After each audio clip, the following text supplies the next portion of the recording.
Now let's suppose for just a moment that you've just been through a natural disaster that has taken your home, taken everything you've worked so hard throughout your entire life to build.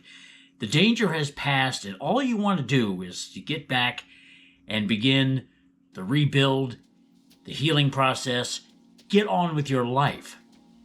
But you can't, because of that damn electric car that the state of California told you you had to buy.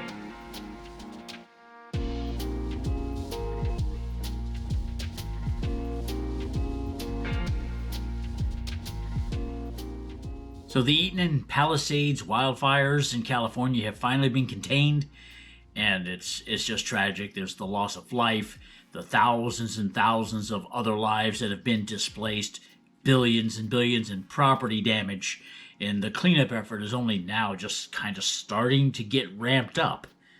Problem: hundreds, possibly thousands of the so-called environmentally sustainable electric vehicles, more specifically the lithium-ion battery electric cars, are creating an unprecedented hazard in the cleanup effort.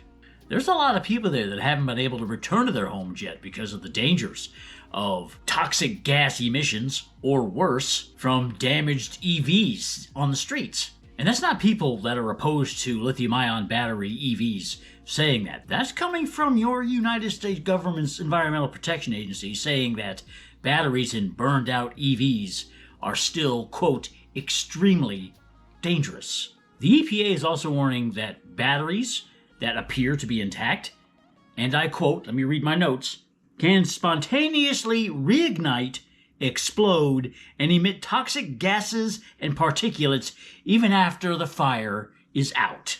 Unquote. I guess this is one of those things that when California was drafting and passing their own EV mandate, something it didn't consider. I mean, we've seen what a single EV fire can do in a parking garage, on the street, or wherever. And in spite of all the evidence of the dangers of large lithium-ion batteries, I guess the proponents either didn't consider or didn't care what would happen if you got a lot of them together in a city and that city caught fire. So the EPA incident commander assigned to the wildfires, guy by the name of Steve Kalanog, he has said, quote, "This will be, from our estimation, probably the largest lithium-ion battery pickup, cleanup that's ever happened in the history of the world." In the world, he says. I mean, I know I'm focusing on EV batteries because they are the largest, they are the biggest threat where these things are concerned, but consider this.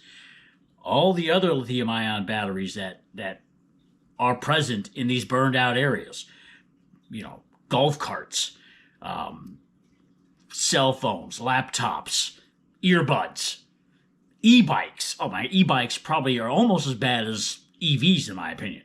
So any of these lithium-ion batteries that have been exposed to the extreme heat of the wildfire have the potential to have a chain reaction that could lead to spontaneous combustion days, weeks, even months later. So because of this threat of toxic gases or explosions, these lithium-ion batteries require time-consuming and expensive special handling for the cleanup. Now, the reports I've read say that the EPA will probably use a technique developed after the wildfire in Maui in 2023, where they'll take the lithium-ion batteries, they'll submerge them in a solution of salt water and baking soda and who knows what else, and they'll leave them in there for who knows how long until they think they're de-energized enough to be able to package up and send off for waste processing. So nowhere in anything I read about that process did it use the word recycling, which I found to be interesting. But they say this first part of the cleanup involving the hazardous materials, which they're calling phase 1,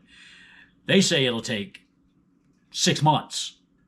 In real world speak, that probably means a year or more before it's all done. Translated, that means 6 months or more before people can get at least full access to their homes to begin the real process of rebuilding their lives before they try to deal with, the California insurance nightmare that is coming. Now, because I try to be as informative as I can, it's fair to point out that this phase 1 of the cleanup, which is the removing of all hazardous materials, not just lithium-ion batteries, it still have to happen. Even if there were no EVs there, there's still hazardous materials to deal with. So that's that. But I promise you it'd be a substantially faster process for people to get back in there and get on with their lives. Now, whether it's the fault of California Governor Gavin Newsom's love for an invasive tiny fish species that prevented him from allowing water to be moved from the north down to Los Angeles County some time back, or the failure of the city or the county to repair and refill the main large reservoir that, prevented them from having enough water to fight the fire, or that same city or county that failed to address accumulated dead underbrush in the hills around the city to prevent wildfires. Imagine that. People just want to get to work rebuilding their lives. They want to get back to their homes and salvage what they can and do what they can before they have to deal with the insurance nightmare if they haven't started that already. Problem is they can't, courtesy of the lithium-ion electric car that they were told was environmentally sustainable and good. But it seems to me, and this is only my opinion as always, the only thing it's sustaining is their misery. Now, I know that's easy for me to say, being here 3,000 miles away and not having to deal with what they're going through. I feel for them, and I hope they all land on their feet, but EVs ain't helping it for sure. That's all I got for now, though. Let me know in a comment below what you think. I'm JR, and I am out.